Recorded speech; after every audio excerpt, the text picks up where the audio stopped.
So welcome to this episode of Pete's Garden. In this one I'm planting peppers at the allotment. I'm putting beer traps in and sowing my runner beans as well. So thanks for watching. If you'd like to click subscribe, that'd be great, and roll titles.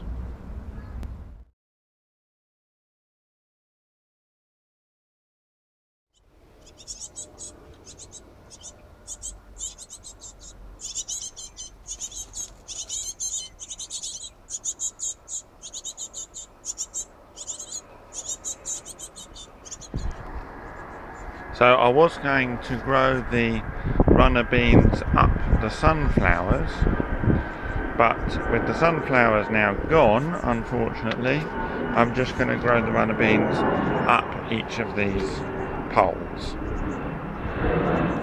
And all I do is get the dibber,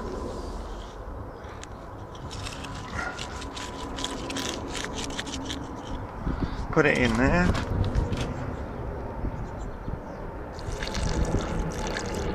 fill up the hole with water. I might have done that one a little bit too deep actually, but I just put a couple of beans in there and cover it up again, and there we go. The variety is I'll just pan out a second. The variety is runner bean Polestar, and I put 2 in.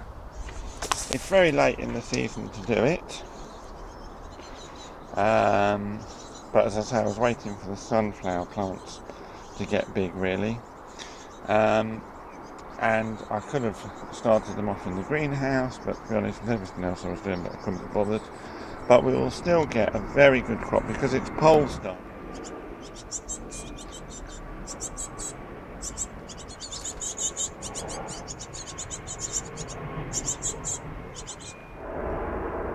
So there's a couple of sad little stories coming up. A few months ago I planted some perennial bulbs in pots. So here's the flashback.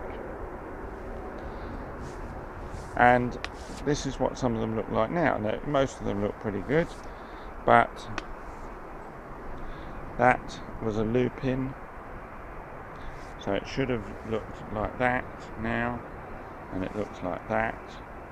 And we've had another one that should look like this, it's a lupin, and it looks like that. So clearly the thugs, or some people call them slugs or snails, have been having a go at them. And then if we walk across to the other side of the garden, over here, a little while ago I did plant some sunflowers, and you saw me doing that as well. So flashback, and now there's absolutely nothing there. So I think the slugs and snails have had those as well. We did think that it was rats, which is why I didn't bother putting anything out when the first couple of them got eaten, because as I say, we thought it was rats. But alas, it's probably slugs and snails. So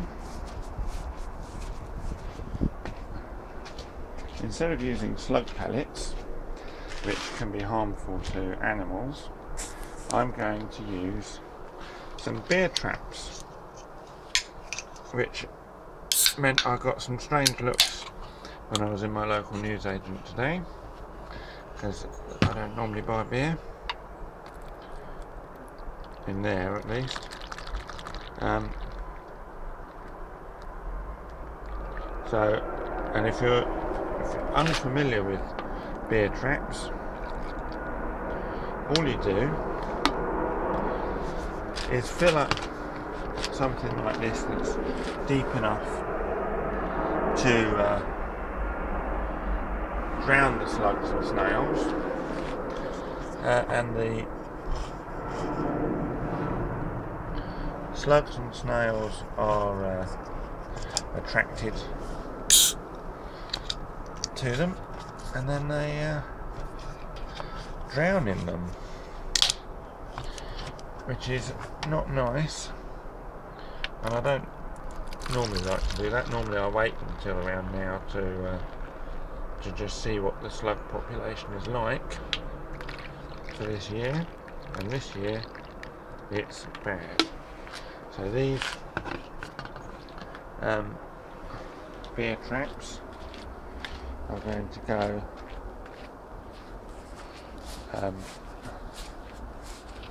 one of them in the middle of this bed, so I'll probably put this round about here for now.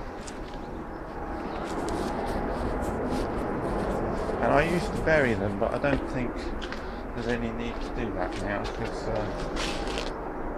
you see them just climbing up the sides. That's how addicted to beer they are. They're basically alcoholics.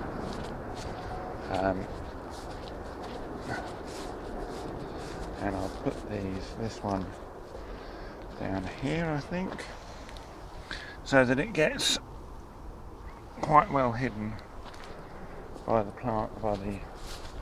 flowers when they get bigger. And don't quite know where I'll put the other one yet, but there we are. So those are the beer traps.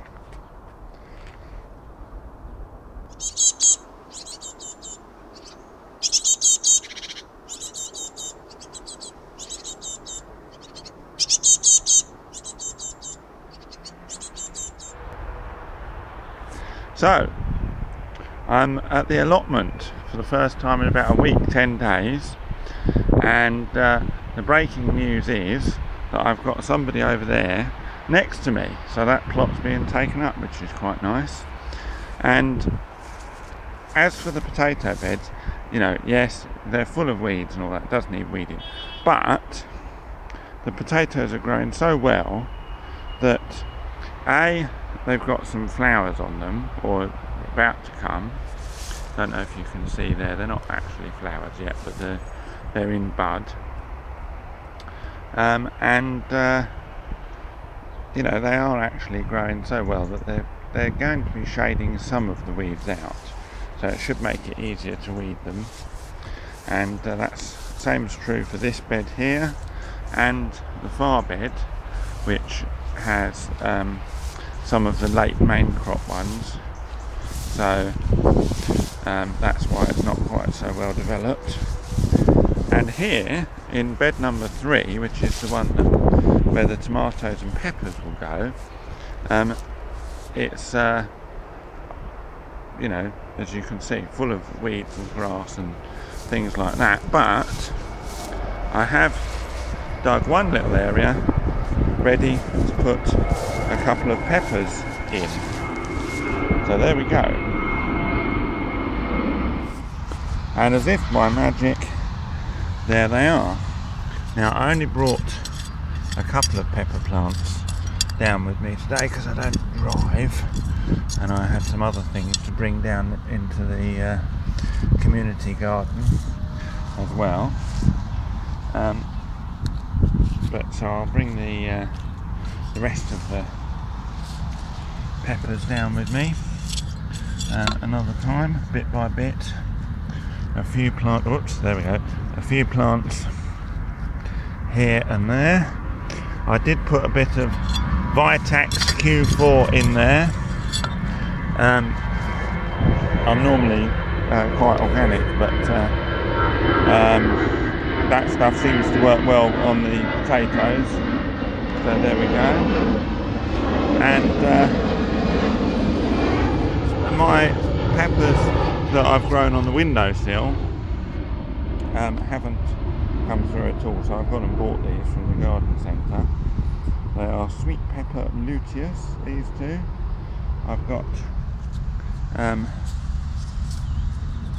various varieties actually at home waiting to go in, and I forgot to bring the watering can down with me today, but the roots of them were sopping wet.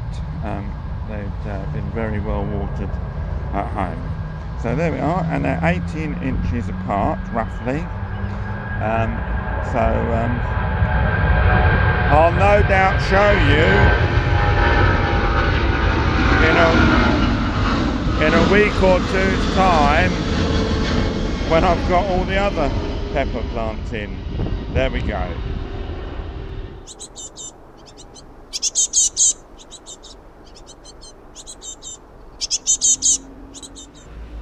So that's it. Thanks for watching.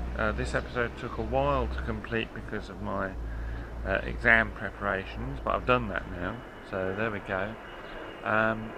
If you'd like to click subscribe, that'd be great. The next episode will be up pretty soon. So yeah, that's it. Bye for now.